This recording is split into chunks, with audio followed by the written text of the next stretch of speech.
हाँ जी, नैक्सट देखो अपने पेज नंबर 60 ते breathing and correct breathing habits कहते आप साह लैने तो सही साह लैन का तरीका की है आप इस बारे पढ़ांगे। We need energy to work and play कहते आपां नूं ऊर्जा की एनर्जी की शक्ति की लोड़ आ काम करने ते खेडण दे लई। The food we eat is burn in the body कहते जिहड़ा खाना आपां खाने वो अपने शरीर दे विच जाके की है जल जाता अपनी बॉडी नूं की मचा दिंदी है। We get energy from the food कहते इस तरह आप कहने जो मचा है मतलब जला लेना मतलब बच्चे इदा नहीं है कि अग लग जाती है यदा मतलब कि चंगी तरह उन्होंने की नष्ट कर देंदी है मतलब कि जिहड़ी जिहड़ी जरूरी चीज़ां होंदियां खाने दे विच वो बॉडी की आपदे तक लैके उस खाने दे उस जरूरी चीज़ों को आपदे तक लैके उन्होंने एनर्जी बना लैंदी है। जिहड़ियां चीज़ां जरूरी नहीं होंदियां उन्होंने अपनी अनस या रैक्टन के राही पिछे पड़िया बाहर सिट दिंदी है। ठीक है, ऐदा नहीं हुंदा कि उन्होंने अग लग जाती है। Oxygen is useful to burn the food कहते ऑक्सीजन जरूरी होंदा खाने को मचाने के लिए। The breathing system helps the body to get oxygen कहते जी साह लैन की क्रिया वो अपने कोल की है ऑक्सीजन आती है। ठीक है, अपने अंदर ऑक्सीजन आती है। We breathe in and breathe out air कहते आप साह अंदर लैने तो हवा बाहर कढ़ते हैं। दिस इज़ कॉल्ड रेस्पीरेशन इनू बच्चे आप कहने रेस्पीरेशन कहने। Next we breathe in air through the nose कहते आप साह कि थ्रू लैने अपने नोज़ थ्रू नक through the there are hair inside the nose अपने नक के बच्चे बाल होंगे हैं the hair stop the dust particles and germs कहते नक के जोड़े बाल होंगे ने जो आप साह लैने हम मिट्टी साह लैने हवा कई बार मिट्टी के कण भी तो होंगे ने।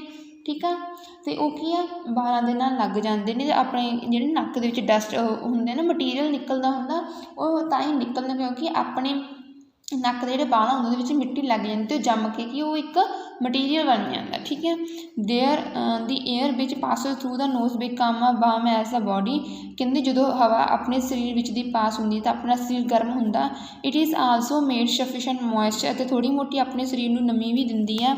This air is now pure कहते हुण ये हवा कि ये शुद्ध हो जाती है अपने नक विच दी जाती है फिल्टर लगे होंगे बच्चे अपने नक तो अगे जाके। There will be plenty of oxygen in it कहते इतने बहुत ज़्यादा ऑक्सीजन है।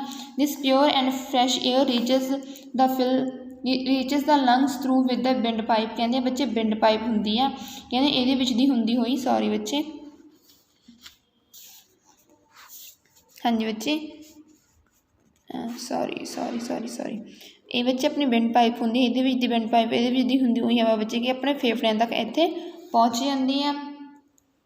ठीक है, it carries oxygen to different parts of body and this oxygen is use to burn the food कहते जी ये वाले ऑक्सीजन आ कहते इस तरह विंड पाइप दी होंगी फेफड़े में पहुँच गई शरीर के सारे हिस्से तक पहुँच जाती है। कहते इस ऑक्सीजन की मदद नाल कि अपना खाना की है जलदा गा खाने को आप एनर्जी में कन्वर्ट करते हैं। ठीक है, we breathe out impure air containing carbon dioxide thus this waste matter is thrown out of the body कहते इस तो बाद जी शुद्ध हवा अपने शरीर के अंदर रह जाती जी अशुद्ध हवा होंगी है जिमें कि कार्बन डाइऑक्साइड अपने तो साह लैने तो शुद्ध हवा ऑक्सीजन अंदर आ जाती है जी ऑक्सीजन अशुद्ध हवा होंगी कार्बन डाइऑक्साइड जो दूसरी बार आप साह बाहर कढ़ते हैं उस टाइम की बाहर निकल जाती है।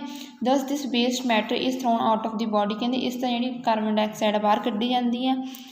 The impure air has germs and water vapour also कहते जी इम्प्योर हवा मतलब जी बेकार जी कार्बन डाइऑक्साइड होंगी है कहते कई तरह के कीटाणु भी होंगे तो पानी के भी छिट्टे ज होंगे ने।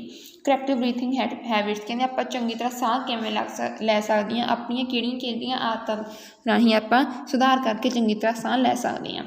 देखो बच्चे point first always breathe through your nose कहते हमेशा अपने नक राही साह लो। Take physical exercise in open air कहते जिथे खुली हवा जाके फिजिकल एक्सरसाइज वगैरह करो। थर्ड पॉइंट देखो keep the windows of your room open when you sleep कहते जो तुम कमरे के सौने हो तो अपनी जड़ियाँ खिड़कियाँ वगैरह होंगे खोल के सो ताकि चंगी हवा आती रहे। Never cover your face wheel sleeping सौन के समय मूँह अपना कदे भी ढक के ना सवो। Do not wear tight fitting clothes कहते बहुत ज़्यादा भीड़े कपड़े ना पाओ। आलवेज वर्क इन सॉरी बच्चे always work in airy surrounding कहते उत्ते काम करो जिथे कि हवा चंगी तरह आपां नूं मिलती रहे। ठीक है,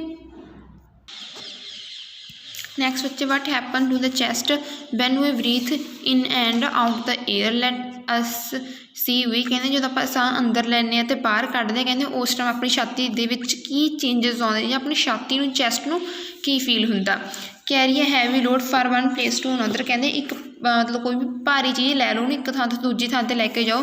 run around the play ground of your school, मतलब कि तुसीं भारी चीज़ चक के अपने ना स्कूल जेह्ड़ा प्ले ग्राउंड ओहदे आले दुआले भज्जो। वट डू यू फाइंड, तुसीं की देखोगे। यू आर ब्रीथिंग फास्टर, तुहानूं साह जेह्ड़ा तुसीं भज्जोगे ना तुहानूं साह की बहुत ज़्यादा काली होना शुरू हो जाऊगा। When you are working or running, कहते जे तुसीं काम करते होवोगे ਜਾਂ तुसीं भजदे होवोगे। Then when you are sitting ideal, कहते जे तुसीं चुप करके सीधे बैठे होवोगे। The chest expands when you breathe in, कि जी तुहाडी छाती है ना वो जो आप साह अंदर लैने है ना तो की है मतलब कि वधदी है। एक्सपैंड होना बच्चे किसी चीज़ का बदना खिंचना, ठीक है। So do not wear tight cloth, इस करके कहा जाता है कि भीड़े कपड़े ना पाओ।